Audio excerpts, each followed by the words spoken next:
Migraines suck. That's all I've got to say here today for starting the new betting week. Migraines suck. And if you're a migraine sufferer, you know exactly what I'm talking about.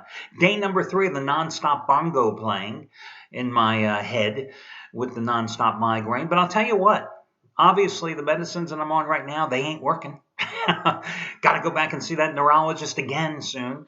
But I will say that winning certainly makes the migraines more tolerable. Last night, cashing in again with my first NBA premium play of the postseason. Went with the Clippers last night. And I said in my analysis, if you happened to get it yesterday, that I thought it was a do or die game for the Clippers, that the entire season was on the line. This is why they went out and got Doc Rivers. I thought the biggest thing going for them last night was the fact that the officials who took the game out of the players' hands in game number 1 with the nonstop whistles would have a different set of officials working last night's game. But even in my wildest imagination, I never thought the Clippers would win by 40 points as a 7.5-point chalk. But hey, look, you win by 8, you win by 40, it's a win. It's all the same, and I'll take it. As I said, the migraine is certainly more tolerable considering the fact that today now I'm going for winning day number 13 out of 16.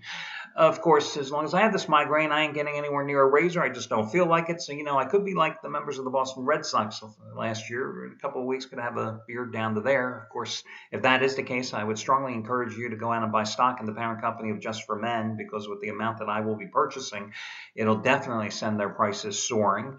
God, greatest product in the world, Just for Men, guys. I don't know for your hair, but I mean for your beard and the mustache. I started going white here like when I was in my mid-20s. So I am a long-time user. Greatest stuff in the world. Just personal recommendation. They should really pay me for as much as I give them personal recommendations. But yesterday, I wasn't the only guy on the Clippers. How about Anthony Red, who was the half-price play of the day yesterday? You got his second biggest play of the season, an 80-dimer on the Clippers. Congratulations to him. Listen, the half-price play of the day today. Isn't that somewhat redundant? Half-price plays won each of the last 2 days. Let's make it 3 in a row. Turning to Brian Rosica, his second biggest NBA play of the entire season. 80-dime playoff punisher, as he calls it, on the Nets-Raptors side. Bigger than his 75-dime winner number 5 out of 7 on the Clippers last night. And FYI, not only can you get this play for half price by using the coupon code HALF, H-A-L-F, however, you can also rest assured that Anthony Red, who I just spoke of, who won last night, and is 4-1 in the playoffs already, including a clean sweep with his side plays. He is on the same side as Rosica tonight for this side play in the Nets-Raptors contest. So if you know one, you know them both. Or if you buy one, you know them both. Once again, half-price play of the day, number 3 in a row, Brian Rosica. You get it for half price using coupon code HALF.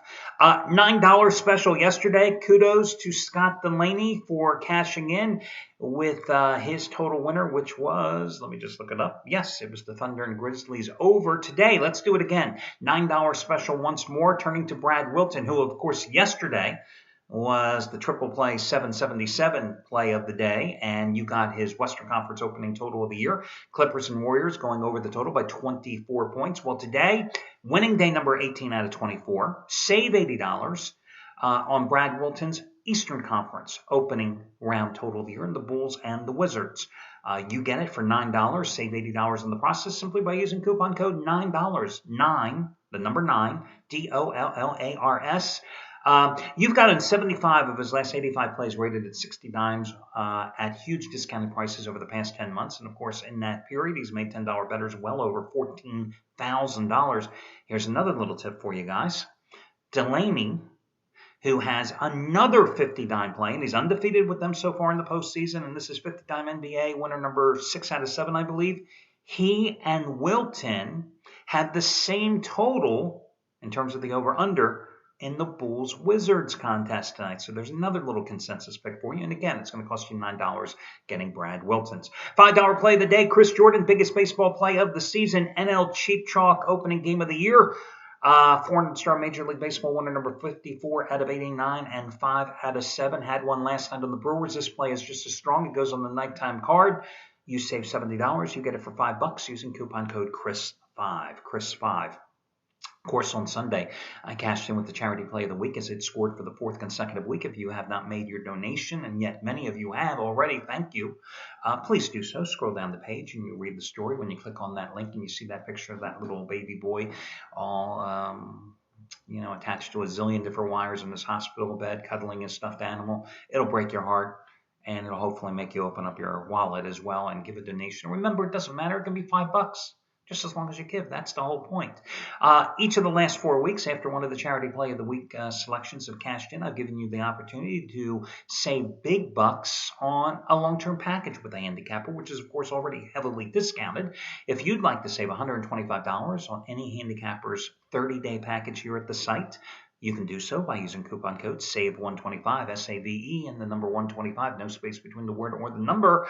Again, if you happen to be in the middle of somebody's package, if you're in the middle of Brad Wilton's 30-day package and you have 12 days left and you want to extend it out another 30 days, take advantage of your instant rebate if applicable and save $125 on the process, you can do so. And if you ever have any questions, you can always contact customer service as well. Plus, you can save $50 on the purchase of any 7-day package by using coupon code SAVE50. And again, just because I won the Charity Play, you don't have to buy my plays. You can buy anybody's package here at the site and take advantage of it. Let's talk about the hottest handicapper at this site. It is Jeff Benton. He is going for winning day number 13 out of 14 today. $10 bettors up $4,660 over the past 2 weeks. Biggest NBA release of the year. 100-dime winner. Opening round game of the year, Hawks and the Pacers. 2.5 times bigger than last night's 40-dime winner on the Clippers. His only other 100-dime release was the Oklahoma City Thunder, covering by a dozen points over Boston way back on January 24th. This is the guy who went 17-8 with college basketball 100-dime releases the past 2 years. And this play is just as strong. And keep in mind, you've gotten 10 of his last 13 winners at huge discounted prices. You know the type of role he has been on. So that's your highlights. Let's get to the games here tonight. Let me talk about some of these NBA contests before I get to your baseball free plays. I'll be honest with you. I went to baseball tonight because I think this NBA card is tough. I mean, the Indiana Pacers going to show up tonight? I mean, that is the jackpot of all jackpot questions, right? I mean, there are no guarantees in gambling, okay? So you're already gambling on the outcome of the game, but you also have to gamble on the outcome or the Indiana Pacers' collective emotional, mental psyche coming into this contest. This is a team that is fractured. This is a team that needs psychoanalysis. This is a team that doesn't need a head coach as much as it needs a shrink. There is no chemistry involved with this team. There is no confidence involved with this team. So you look at this game tonight and you go, well, the Pacers, haven't been able to stop the Hawks, in game number 1, an 8-point dog went outright by 8 points. And really, you saw the game. It wasn't even that close. Well, tonight they're getting 7.5 points. I mean, Jeff Teague abused George Hill and the last 2 meetings between these two teams with a total of 53 points. Now, Paul George, who is 6'9", wants to volunteer to play some defense on Jeff Teague. The problem is the Hawks have a skill set that makes them dangerous in this particular contest. They've got a bunch of three-point shooters with Kyle Korver and Lou Williams and Jeff Teague. These guys aren't afraid to launch the 3-ball anyway. They've got Paul Millsap doing the dirty work inside. You got Roy Hibbert, who's been missing in action for the past 2 months. You got David West, who doesn't look like the David West who had such a strong playoff season a year ago. Lance Stevenson, where's he been? I mean, again, Frank Vogel has tried pushing all the different buttons, and it just hasn't worked. So you say tonight, oh, wow, this is just like you said yesterday. The Clippers were in a do-or-die situation. They had to win. Well, sure, Indiana's in a do-or-die situation as well tonight, but the difference is the Clippers aren't emotionally fractured, okay? This Pacers team, teams don't change their stripes. I can tell you from my years of being a reporter, being in a locker room around teams that are immersed in long losing streaks, it's different. It's somber. It's almost like everybody's going to a wake, a viewing, a funeral.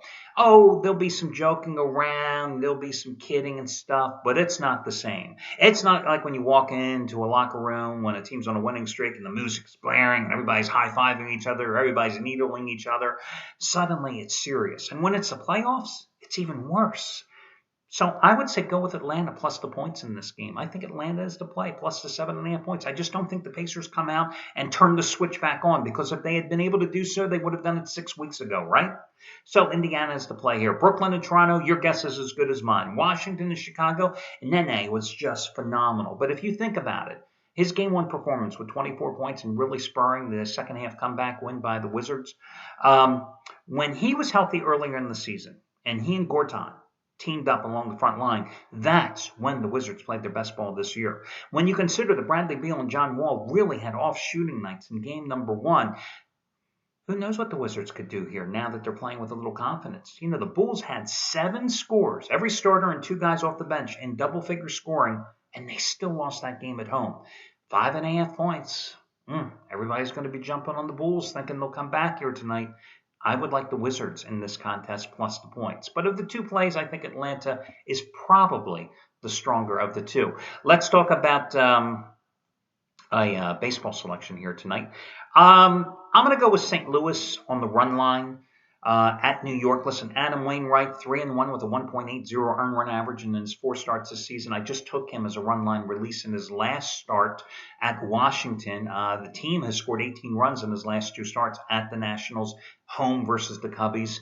30 innings pitched this season. He's given up 17 hits. He struck out 32 and he's walked only 9 batters. This is a guy who excelled on the road last year, 10-3 and 17 starts outside of Busch Stadium with a 3.36 earned run average. This year in his 3 road starts, including that last one, the shutout at Washington, 0.78 ERA. A strong start shouldn't be surprising from Wainwright, as last year in the season's opening month, he had a 2.03 earned run average in 6 starts.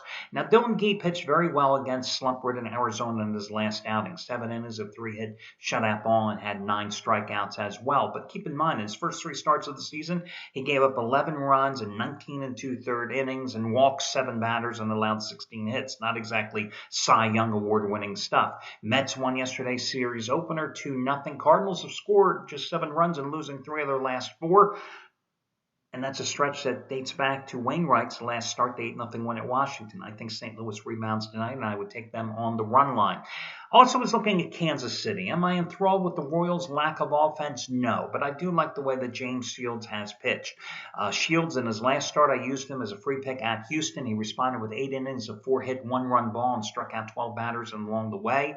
2.25 earned run average in 2 road starts this year for KC. Last year, Shields made 18 starts outside of Kauffman Stadium, went 10-3 with a 2.07 ERA. 5 starts against the Indians last year. He went 2-0 with a 3.56 earned run average, but the last 2 starts were the most impressive, a sub-2 ERA in those. Danny Salazar coming up from Double-A ball, making the rise to the majors after the All-Star break last year. So impressive. Not so impressive this season. In 3 starts, 14 innings pitched, 19 hits, 12 runs allowed, and even struggling with his control, walking 8 batters in those 14 innings. That's why he has an ERA of 7.71. The Indians did win yesterday 4-3, but I like Kansas City and Shields to put the clamps on the Tribe tonight. So Kansas City and St. Louis, of course, the Cardinals on the run line would be your free plays in baseball. And in the NBA playoffs, I like the Hawks, and I lean a little bit toward the Washington Wizards as well. That'll do it, guys. Best of luck to you all, and I will catch you again on Wednesday.